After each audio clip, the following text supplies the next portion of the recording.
Hi everyone and welcome to the Spotlight featuring Edmontonia by Garuga. This is the same large ankylosaur that many of you have spotted during my last couple of videos, and I'm happy to say that as of this video being out, Edmontonia is also now out and available for play. So before we get into the gameplay, this is Garuga and Ark Additions, and I'm sure you guys have many questions. So first of all, yes, this is a premium mod. This is a $5 premium mod already with freemium access, which you can see explained on screen. And Garuga had only ever announced 2 premium mods, being Anomalocurus and Edmontonia. So as far as I am currently aware, he is not doing any more premium mods. Could change in the future, who knows? But his next priorities is TLCing the Brachiosaurus, the Concavenator, and the Cryolophosaurus. Not to mention, of course, the other Ark Addition dinos such as Suchomimus, Dinosaurus, Velociraptor, and whatever else I may be forgetting. Like I said, only 2 premium mods were ever announced, so it's time for Garuga to move on to the rest of the roster that I know you're all really waiting for. Speaking of premiums, Anomalocurus will be coming to freemium as well, but Edmontonia was the higher priority. And now that it's finished, let's crack on then and see what this guy's all about. So then, Edmontonia is a large herbivorous ankylosaurid, and it can be found in the redwoods, grasslands, and deserts in any Ark map. Probably not an aberration, of course, but otherwise you should be able to find it in, I think, pretty much every map. I'm on Scorched Earth because it feels like a really fitting location for Edmontonia. And one thing I've noticed about modded creatures in Scorched Earth is that they always seem to spawn around the Badlands, the big kind of pillory areas around the green obelisk. So I'm just going to try and look over there first because it's always a really safe place to search for any modded creature. Oh, in fact, there you go, we found one already. See, there, I told you, you can find pretty much any modded creature around the green obelisk. Alright then, here is Edmontonia. Look at you then, you are level 35. God, what a gorgeous creature this is. So, these guys, as you can see, they don't really care about your presence. You know, typical herbivore. Typical herbivore. They are just chilling, they're minding their own business.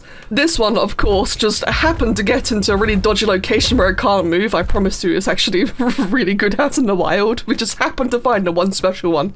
But, let's find out then. I'm on a filer. Let's find out what it's like to fight a wild Edmontonia. I love their sounds. We're gonna have a big look at everything. We're gonna have a close look at everything in a while. So here's a fun thing. I am currently got debuffs, and it just ignited me with these debuffs, and now my Thyla's taking pretty hefty damage. I actually did not know it would do that ability in the wild. That's horrifying and really exciting. But otherwise, you know, I've got a big beefy Thyla. I was able to kill it fairly no problem. I probably could have killed it before it ignited those stacks, but it's good to see that the wild ones can actually use that. That is horrifying. Imagine a much higher level one. Oh, here we go. I've been trying to find one just to try tame, but since this was engaged in combat, I'm very curious to see how it'll actually perform out in combat. Are you going to... Ooh. So we just set everything alight. It killed that terror bird. Are you going to kill that direwolf as well? Oh, it did die to a direwolf and a daedon, makes sense. So that was a fairly low level one, but it's cool to see that they can actually pretty much stand their ground. A bit of an issue with herbivores in Ark is that a lot of them are kind of pushovers, aren't they? Nice to see something a bit more sturdy, especially for a big armoured dino. Oh, here we go. They can even spawn out in pairs. Oh, and this first I've seen a pair of Edmontonia. Level 10 and level 20. So as you can see, they're really not that rare either, in fact. So since we've seen a couple, let's go ahead and just quickly... Oh, bugger off. Since we've seen a couple, just for, you know, just for context sake, let's go ahead and check then. So on Scorched Earth so far, with a fresh dino wipe, there's 27 Edmontonia. And yeah, you can see there's a couple right next to me, right behind me. Ooh, 145. Let's go find... I think that one would be a good one to tame. You know, something more mid-tier. That way we don't rush to taming, we can actually experience it, but it doesn't take too long either. Okie dokie then, level 85 Edmontonia. This seems like a really good location as well. Oh, it's got gorgeous colours. Ooh, I really like these more darker ones that are vibrant or semi-vibrant osteoderms. That looks really cool, Scoots. Oh, look at you. So, before anything else, let's stalk this guy. There's something really fun I want to show you, but I don't know how long it's going to take, so let's just go ahead then and just stare at this poor thing's face. Oh, it's happening immediately. Bunny junk bug in the way.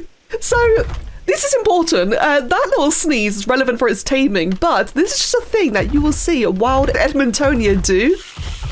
Is that every now and then, they will just scratch their nose, sneeze, and let out like this little sparkpowder cloud.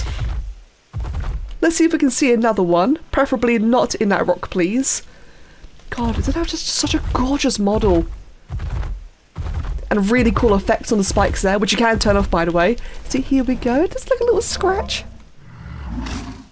How cool! It's the little things. It's the little things that can really give a creature just so much character, just make it feel so much more alive in this game. Right then, so, Edmontonia. The way you tame these guys is actually quite straightforward. So essentially, what's going to happen is once I instigate taming, just like clear out the area a bit, once I instigate the taming, it will sort of put me into a Genesis-like mission kind of scenario where it's still out in the open world. Don't worry, it's just very straightforward. It's not a complicated tame, but it will, in essence, kind of emulate a Genesis mission. If you're in single player, it will even play Genesis Part 2 mission music. And it's going to cause creatures to spawn around it very slowly. And the entire thing is that basically Edmontonia is a pyromaniac. It just wants to set everything on fire. So it's going to want you to help it to set creatures on fire. And if the creature is on fire when it dies, then Edmontonia gains more taming affinity. So generally speaking, the taming method is very logical. What I mean by logical is that it just simply makes sense. So if one of the creatures that it summons dies and is not on fire, it will not give affinity. This is a pyromaniac, it wants things to die in fire. If it does not die in fire, it will not gain any progress. If you try to kill other creatures around, it will not gain progress. Again, it's very logical. A lot of testing has gone into this guide to ensure that things actually behave as intended. So first of all, it's just sneezed. We're going to let him wander away from the seas for a moment. If we mouse over this, we must equip a torch to ignite him. I'm going to equip my torch. And now we have to wait for Edmontonia to turn around and look at me. And once I ignite it, it'll begin the challenge. There we go then. So during this stage, we're currently like partnered up, if you will. And during this, it will actually follow me around. And it's already summoned a creature to fight as well, so you can see it over here. You know what I was saying about the whole Genesis-like, you know, mission environment? So Edmontonia is now following me. It will now summon these, there we go. It will now summon these wild creatures that will be marked for death, so that way you have no problem differentiating between what's a random AI or wild creature and what's like an Edmontonia creature. So, since we're in the middle of this, I can actually move away and it can follow me into like a bit more of an open area, somewhere a bit more comfortable to do this in. Oh, hold on, I think it's already summoned another creature. Oh, yeah, wait. It's being attacked by random things, of course you are, that's so typical. But we're igniting these things. Now, there we go. That unfortunately didn't count because it's just being attacked by random things too. But, quick little thing is that you need to really pay attention to the health of Edmontonia too. What's the next creature spawning? There's a random RG, no one asked for you. You are another saber-tooth. We'll just wait a moment. It's a little bit chaotic. Right, let's go ahead and quickly kill that saber-tooth. There we go. That one was one of the mission ones. Now, an important thing to note is that Edmontonia does take a lot of damage, either from wild creatures or from its spawned creatures. And what you can do is actually feed it a whole bunch of veggie cakes. All you need for this taming is a weapon that causes fire damage and veggie cakes. That's literally it. You don't need tamed dinos. If anything, you don't want tamed dinos because all the fire damage has to be done from you. This pyromaniac wants your help, not your tames. There we go. And since it's got its full stacks up, I know it's time to, you know, initiate the explosion. How's your health? Still quite nice and high. Let's go ahead and just tag it just so that we can really get a close look on this. In terms of taming, we are already 36% with a 99% taming effectiveness. And this is it. This is the entire strategy. I think this is awesome. It's so straightforward. like I said, it's so logical. There's a lot of cues happening where you know that things are being summoned. It makes a sound and animation. You see like the server text on the top of the screen. Oh, I missed. Hold on. There we go. Yeah, it is so straightforward. This is wonderful. For the next one, let's use a torch, just because I can. Let's see. Hopefully we get a larger creature next. We have...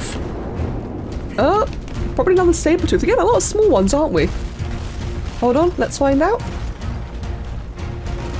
Yeah, another saber-tooth. Again, a lot of saber-teeth. So, go ahead and just whack you with the torch there. And by the way, if you're worried, you can smack your Edmontonia as much as you want with your fire weapons. It will not affect it. It won't do any damage. It won't do any, like, effectiveness. Let's try the crossbow. Perfectly safe, perfectly fine. You can be sloppy. Everything will work quite nicely. Okay, we're in a bit of a weird location. Let's see if we can just move you out into somewhere a bit more open.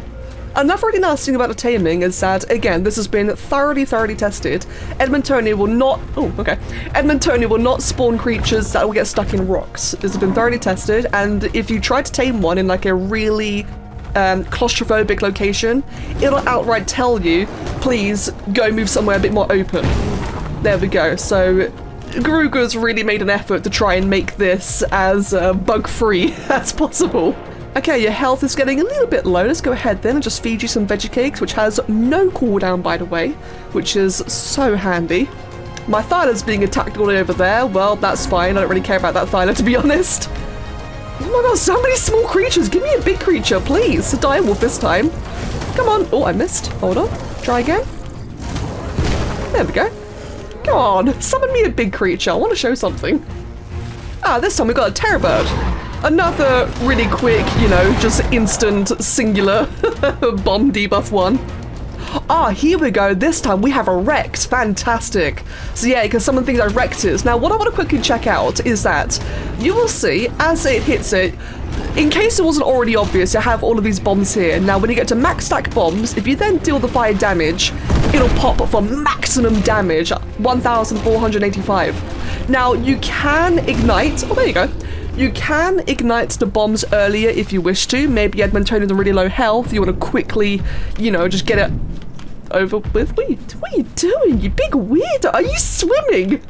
Oh, nice. He's finally got a swimming animation.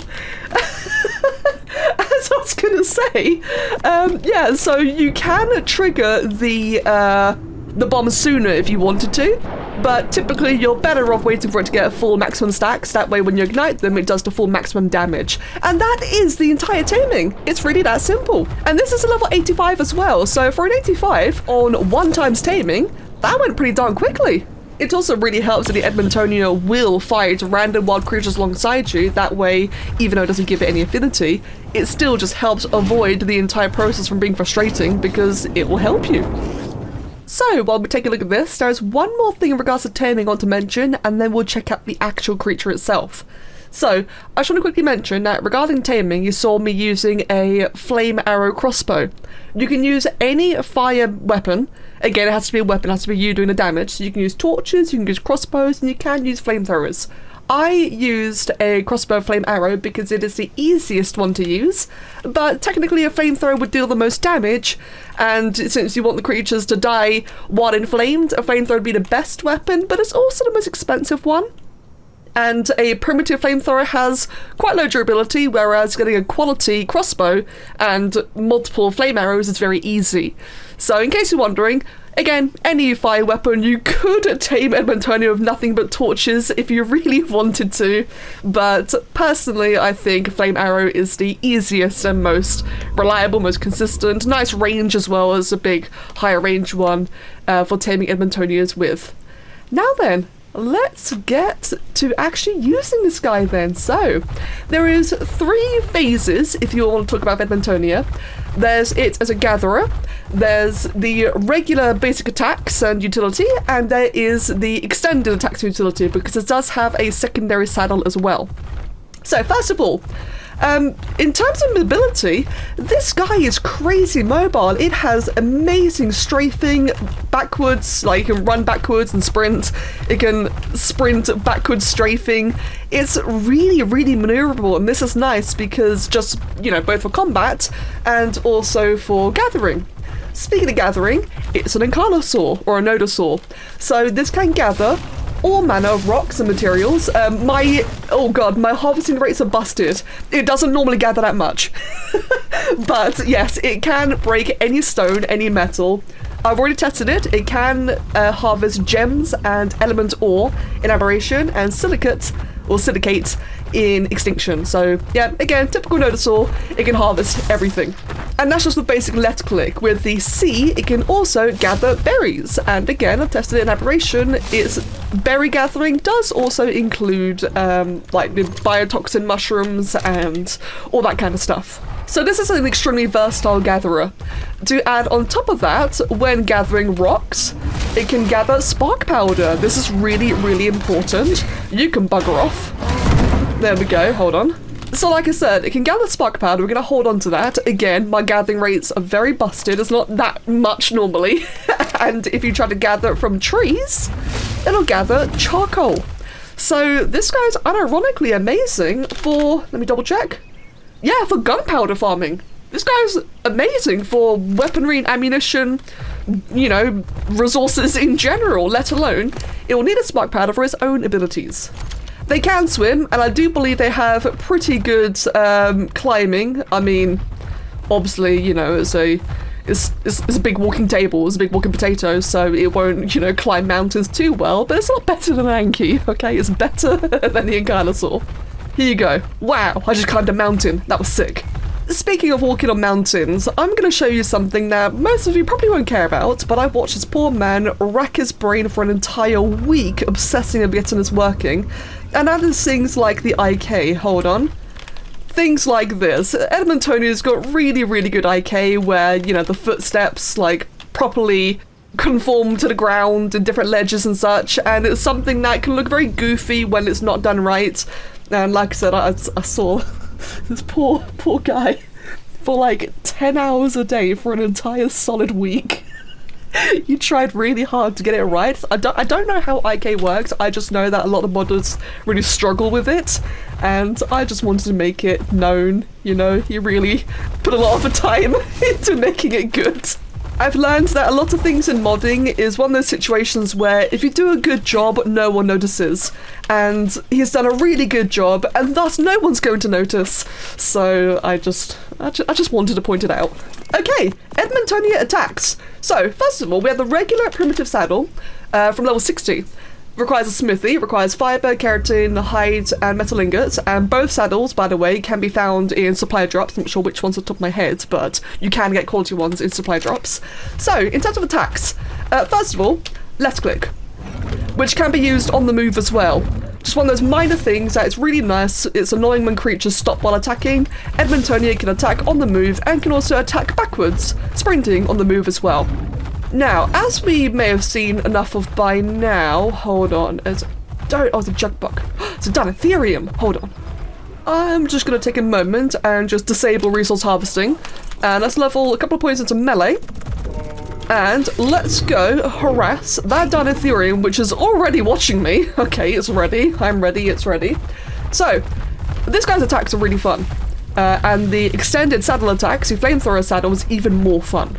So, the general left clicks will just deal regular damage, regular harvesting, regular damage, and will of course inflict these buffs. These buffs, or debuffs, cost 10 spark powder per. That number on the bottom right hand corner, the 193, means I can apply 193 bomb debuffs. Now if I'm attacking multiple creatures at the same time, every single individual creature and every single individual stack will cost 10. They fell off because I took too long explaining. So let's go ahead then and get you up to 4 stacks. That's just costed me 60 spark powder for 6 stacks. Gonna right click, and it's gonna ignite, and it does this big ticking damage, this big initial, you know, attack, a big initial hit, plus a ticking damage afterwards. And I do believe this all scales from melee damage, I think.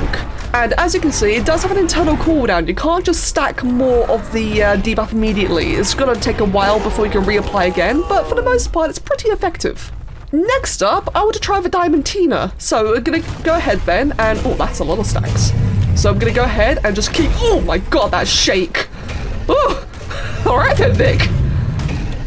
That's badass. Can I use weapons? I can use weapons while mounted. So since it's got full stacks, I'm using my crossbow. And yeah, that is again doing just really heavy ticking damage actually. Oh dude, see how cool is this? And what's again really cool is that the fact that I can sprint around and just move like this. I can just be all wily, just strafe and be annoying to fight, or if for whatever reason, you know, the creature's behind me or whatever, I can like really quickly and easily turn around and hit it. Now, you also see that on the bottom right hand corner where it says 169 sparkpowder, it's also got that on icon. If I do right control, I think it's right control left click, oh god. It's now disabled any, you know, bomb applications. It's disabled, you know, spark powder costing. You can also tell it's disabled it because the spikes are no longer sparkling. So now it's just default regular melee attacks. Maybe you just want to kill things out in the wild while you're harvesting. You don't want to spend your spark powder that you're gathering. You can actually disable it so we will not take any. And then again, right control left click will enable it again and will make those spikes glisten and sparkle. Such a nice little detail. Oh, one thing I didn't even check out yet, hold on, is the Cosmetic Roar. What a guy, oh bugger off. What a guy, he's so cool. I love this guy. Now, so that is the general melee attacks, the regular primitive saddle version. Let's check out the Flamethrower saddle. This is awesome. So, Edmontonia's Flamethrower saddle is accessible at level 70. It's got 2 additional passenger seats and 2 flamethrowers that can be controlled by said passengers, and it can also be controlled by you. This is single player friendly. As you can see, made in a fabricator, requires paste, fibre, keratin, polymer, electronics, hides, metal ingots and sulfur. You are in essence equipping 2 flamethrowers onto this guy. The saddle is pretty epic, if I do say so myself.